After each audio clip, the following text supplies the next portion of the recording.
Hello, I'm Renee and welcome to Stitching History. Today we're making the first and very rough mock-up of the 1830s rural corded corset from Jill Salen's book Corsets, Historic Patterns and Techniques.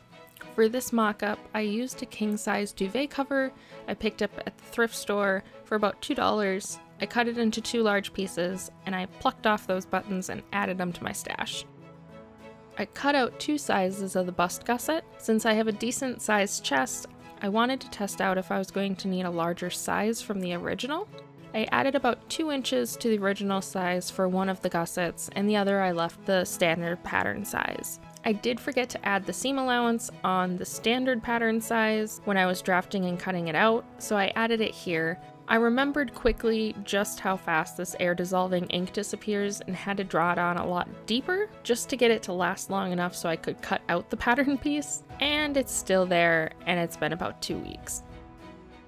Next, cutting out the back piece, I realized just how much I dislike my chalk. It does not like to make any marks on any kind of soft fabrics. I had to resort to pinning the pattern pieces to the fabric, which I don't usually like doing for larger pieces because it's just cumbersome. I just prefer to be able to sketch it on there and leave it at that. I stopped to help make dinner here, and this handsome man came to oversee my progress. After dinner, it was on to the front piece. By now it was too late, but I was deeply regretting not cutting the king-size duvet down further so it was more manageable and less fabric to try and shuffle around.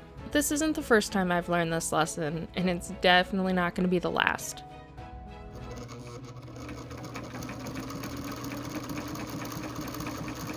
I really love the sound of my sewing machine.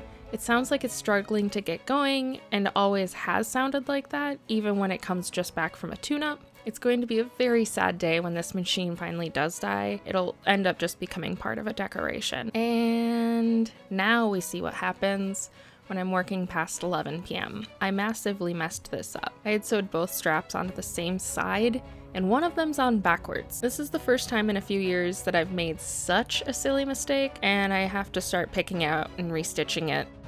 Fitting this corset was a pain. It's considerably too small, so doing a quick lace-up wasn't going to work and was a lot of fumbling around.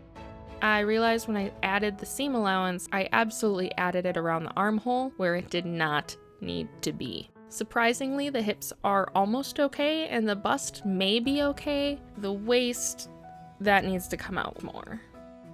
Before making changes to the pattern, I wanted to get the bust gusset sewn and corded. I enlarged it on my computer so I could get an accurate measurement of the actual size without printing out the pattern pieces.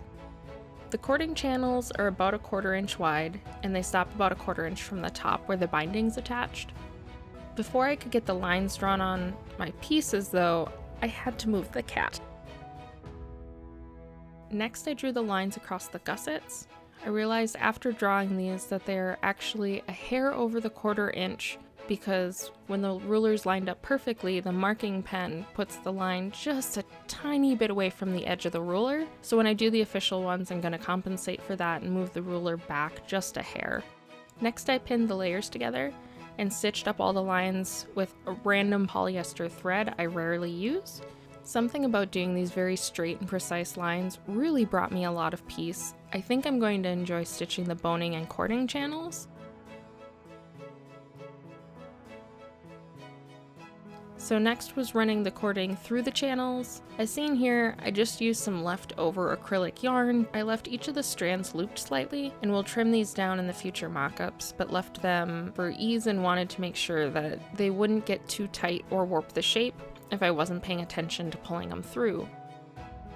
The last struggle was figuring out how to fit these into the slits in the front. I pinned the first one in pretty flat, but didn't have the same shape that the original has in the corset. The original has this ever so slight pucker in the middle, and so for the second gusset, I changed the technique for setting it. I first pinned the center bottom and then the side top, and eased the estimated cup shape to the middle and repeated on the other side. When it's laid flat, you can see that it really does make a big difference in the shape of the cup compared to the flat side. At least for now, that's the end of this mock-up.